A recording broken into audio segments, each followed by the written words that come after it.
السلام عليكم. ازيكم عاملين ايه؟ ويا ترى عجبكم الفيديو اللي فات؟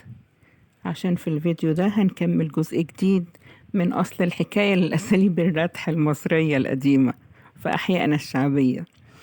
صدقوني جميل قوي وممتع جدا إن احنا نبحث ونعرف أصل الأساليب والمصطلحات القديمة اللي بنسمعها كتير دي وما نعرفش حكايتها. حتى لو كان الأسلوب نفسه مش حلو، ساعات بيكون أصله حلو ولطيف ومش للسخرية أساسا، بس احنا مش عارفين. يلا بينا نشوف وهنعرف إن أساليب الردح الأصلية القديمة دي عندنا أصلها إيه، ونخلي اللي ما يشتري يتفرج. أيوة، اللي ما يشتري يتفرج. يعني الرداحة، أسفة جدا، هي طبعا الست اللي كانت بتقوم بدور الردح بإنها توجه الإهانات لعدوها على قد ما تقدر، وتعلي صوتها وتعيد وتزيد في طريقة الردح، وتسمع اللي رايح واللي جاي، وتخلي الشخص ده فرجة للناس كلها زي البضاعة المعروضة في السوق، والكل يتفرج حتى لو مش هيشتري. وده طبعا غير إنها تجرسه وتبهدله، لأن دي طريقة تانية للفضيحة والعياذ بالله. لأن كان زمان اللي بيتحكم عليه بعقوبة كانوا بيركبوه على حمار بالمقلوب، يعني ظهره ناحية راس الحمار وراسه ناحية الديل، ويلف به المدينة وبالذات في السوق علشان فيه أكبر تجمع من الناس، ودي كانت طريقة لإعلان العقوبة وعشان يبقى عبرة لغيره. كمان بيطوف مع الراجل ده اللي محكوم عليه بعقوبة منادي بيضرب جرس عشان الناس تجتمع ويقول لهم على العقوبة ويعلن الجرائم اللي ارتكبها الشخص ده، والحاضر يعلن الغايب. عشان كده قالوا نجرسه عشان بيضرب جرس. أما بقى البهدلة فهي إنهم يلبسوا هدوم مقطعة، أو يلخبطوا له شكله بالتراب أو بالفحم، يبوظوا له شكل شعره. المهم إن هو يبقى شكله مبهدل عشان يفقد احترام الناس ليه. ودي كانت بتبقى نوع من العقوبة التانية، بس مش عقوبة حكومة دي عقوبة الناس اللي في الشارع.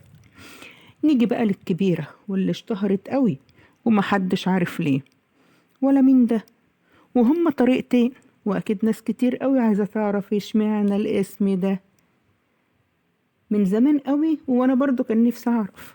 أظن دلوقتي معظمنا عارف أنا بتكلم على إيه. أول طريقة لما نسمع واحدة بتقول يا عمر، بالطريقة طبعا اللي كلنا عارفينها وأكيد دلوقتي بتقوله طب وأحمد يا عمر. استنوا بس نشوف عمر الأول وبعدين نقول اشمعنى أحمد عمر.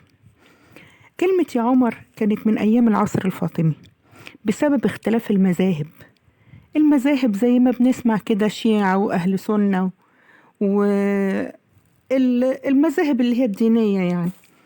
كان من أيام عصر الفاطميين بسبب اختلافهم مع المذاهب، لأن الفاطميين كانوا شيعة، فكانوا بيكرهوا جدا سيدنا عمر بن الخطاب، وكانوا دايما في الخطب على المنابر في المساجد بيسخروا منه ويتريقوا عليه ويحكوا عليه مواقف كتير وينسبوها ليه، يعني يقولوا إن هو اللي عملها، بس مش هو اللي عملها طبعا. وفي نفس الوقت كانوا ينادوا عليه بسخرية ويقولوا أين أنت يا عمر، ويطولوا طبعا في كلمة عمر بالطريقة المعروفة الماركة الأصلية ومع الوقت بقت تتقال عمر بس بنفس الطريقة في الخناقات.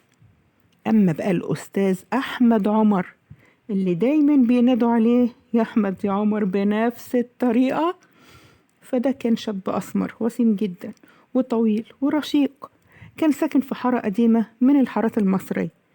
كان جاي القاهرة عشان يدرس في الحارة دي.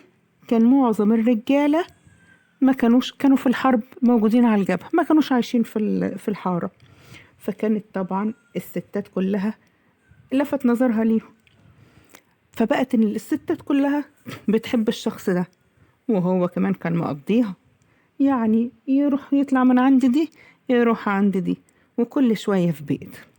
بس كان طبعه بقى لما بيروح عند واحدة بيقعد يحكي معاها ويقول لها أسرار الستات اللي قابلهم قبله ويحكي لها حكاياته، وهكذا كل ما يخش بيت نفس الحكاية.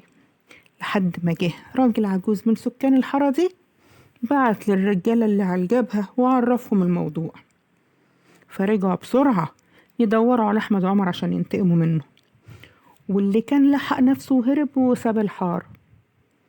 بعد كده بقت مرات الراجل العجوز ده اللي هو بلغ الرجالة وقال لهم عن أحمد عمر كل شوية تتخانق مع ست تعايرها بحكايتها مع أحمد عمر وبأسرارها اللي هي تعرفها عنه، لحد ما عرفوا إنها تقريبا عارفة أسرار الحارة كلها.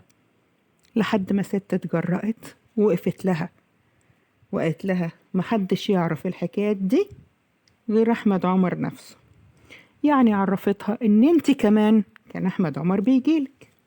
ومن يومها بقت جملة الردح الشهيرة وسريعة الرد، لو واحدة منهم ادعت البراءة والشرف كانت تسمع الرد سريع الطلقات: أحمد يا عمر، طبعا بكل المؤثرات الصوتية المعروفة.